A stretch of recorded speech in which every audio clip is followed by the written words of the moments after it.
నమస్తే, welcome to captain తో కాసేపు. ఈ వారం మన కెప్టెన్ చాలా ఎక్సైటింగ్ పర్సనాలిటీ, దేశ క్యాపిటల్ మార్కెట్లలో అతి కీలకమైన వ్యక్తి. ఆసియాలోనే అతి ప్రాచీనమైన ఎక్స్చేంజ్ బాంబే స్టాక్ ఎక్స్చేంజ్, 135 ఏళ్ల ఘన చరిత్ర ఈ ఎక్స్చేంజ్ సొంతం.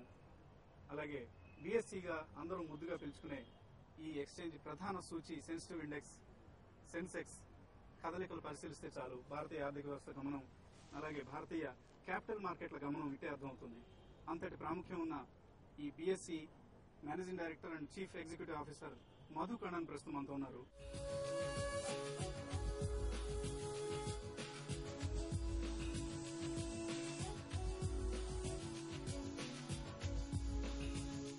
Good evening, Mr. Madhu. Good evening. Thank you for giving me an opportunity to be in front of your audience. So, what brings you to Hyderabad? Well, there are many reasons. I think the first important reason is, we as in the BSE, we are actually going to be setting up our disaster recovery site. It's a backup technology site. We're locating it in Hyderabad in the new financial district in Gachibowli. Yeah. So I just came to do a progress update on what we're doing out there. It's your own center or It's somebody our own else? center. Somebody else's It's our own own center, which it's being it's in a 2-acre plot. We have the entire disaster recovery site of the BSE will be located. The second important reason I think is we are really committed, as I think I spoke to your channel 3 or 4 weeks back in Visakhapatnam when we had launched in IIT. We are really committed to building an investor base in the state of Andhra Pradesh, in south of India and state of Andhra Pradesh. We've changed some of the rules to make it much more easier for stockbrokers to become direct members of the BSE. And therefore, we have an opportunity to get more and more people to participate in the growth of India by participating in the capital markets in the country. So, you are Mr. Madhu Kannan. So, you are basically from Tamil Nadu? Yeah, I was born and brought up in Tamil Nadu. Okay. Though I actually spent around 6 months of my life in Hyderabad. Oh. I was in first standard, I think, or second standard, I don't remember. Oh, I see. So, could you speak some Telugu? I can understand. So when you started speaking Telugu, I actually did understand exactly what you told your audience. I lived near Ameerpet, but I spent most of my schooling in Tamil Nadu, and then I went to BITS Pilani. Since your education days, you had some passion for the stock markets? I was always interested in economics. I mean, I started taking interest in economics from my 9th standard because I really thought I was interested in markets. I was interested in. I actually grew up with a lot of interest in development economics, more left of center. But I think as I studied economics at university, I started realizing that the market allocation of resources using the markets, using the capital markets, is a good way to actually even finance development. Mostly, as I said, mostly investors don't do that kind of an analytical study before investing in equities. Mostly what they do is they depend on few friends, few known people, or TV channels, or the newspapers to know about which stock to invest and which stock not to invest. But what in your experience, what really works out for an investor? Look, I think it is very important, and I really got to understand much more after I come back to India after the last year and a half. It's really important for the investor to understand the risks as well as the returns of investing in any asset, any product. I think when you get these tips and when you get somebody says, "Oh, it's a great stock," people tend to look only at the return side of the equation, or understanding the risk side of the equation. I think it is very important for people to understand the risk-return sort of trade-off of investing in any asset class, be it stocks, be it mutual funds, or be it real estate. And I think it is important for all of us, exchanges, broker dealers, television channels, especially people who are communicating to investors. Make sure people understand that trade-off.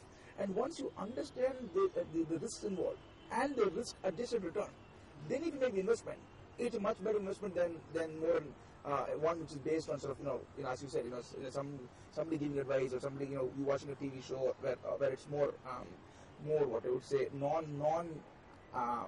really backed by analysis. But do you think that what the media is doing in Indian markets?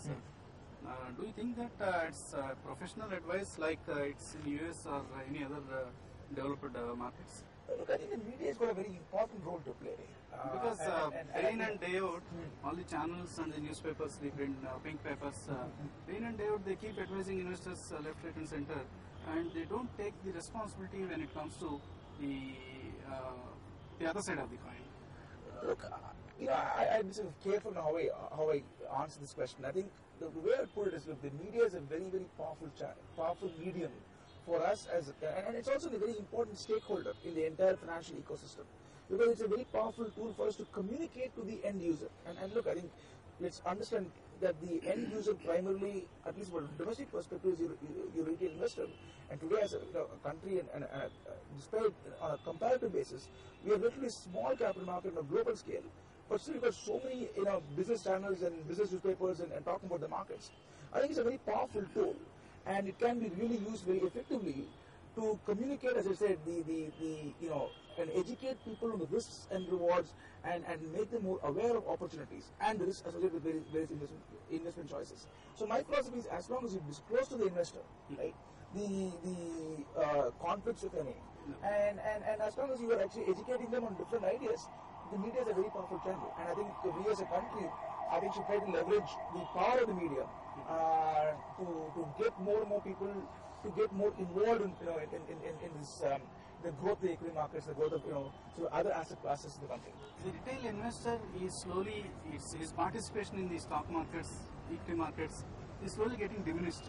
So how do you think that he can be roped back into the mainstream equity investments? Well, I think you raise a very, very important question, and it's something which we at the BSE as well as other exchanges, and I'm sure the regulator also is sort of looking at how do we get the retail investor to come into the market.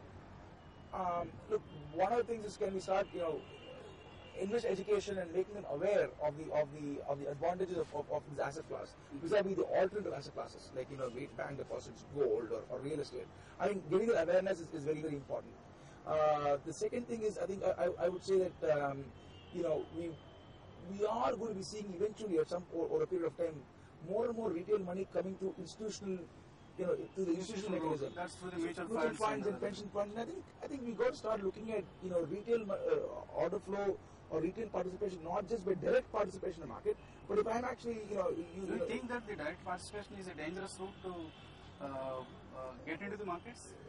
Again, it all depends on how aware you are. Right? If you're really aware of some of the issues or the risks and rewards, then it's a great thing. I think if you look at developed markets, you get a nice healthy mix of both direct participation, indirect participation through mutual funds, insurance companies, pension funds, etc., etc. I think the other area where we think we can really leverage or we can try to get more financial inclusion is to use the power of technology. I think if you were speaking to the CEO of the Bombay Stock Exchange 20 years back, all trading used to happen in one particular place. Yes. The only way you could connect is through outcry system, through physical interaction. Yes. But today, we have people connecting to us through so many different mechanisms, including what we at the BSE, the current management really is a big believer on, is the power of the mobile. Okay. Because today, if you look at the numbers, we have approximately 18 million direct shareholders or direct participants in the depository system in the market, and there are 650 million mobile users. Even if you do double counting or triple counting, because most of us have got two or three cell phones, at least a lot of the people tend to have multiple accounts. We still have a huge opportunity to convert the penetration of the mobile telephony to people who can actually trade in financial markets, not just stock. When it comes to the mutual funds, how is the response to your new system? Well, it's pretty good. I think we're still in the early stages. So on the mutual fund side, what we've done basically... Still predominantly the direct sale part consists of the majority of the sales of mutual funds. It will. And look, I think it's very important to understand that the mutual fund platform is not a replacement to the IFA. It is basically, we are just providing more efficiency. One more revenue too. And add more efficiency. Okay. See, let's also understand, at one point of time, most of the share certificates used to be in physical form. Yes. Now it's completely dematerialized. There's no reason why we can't dematerialize all mutual fund units. Right? See, I think the focus should be more on adding more efficiency to the process, making it more cheaper, more more easier for the end investor to get access to different types of asset categories. The turnover of BSE when compared to the other main rival exchange, the NSE, is hardly 1/10 of it.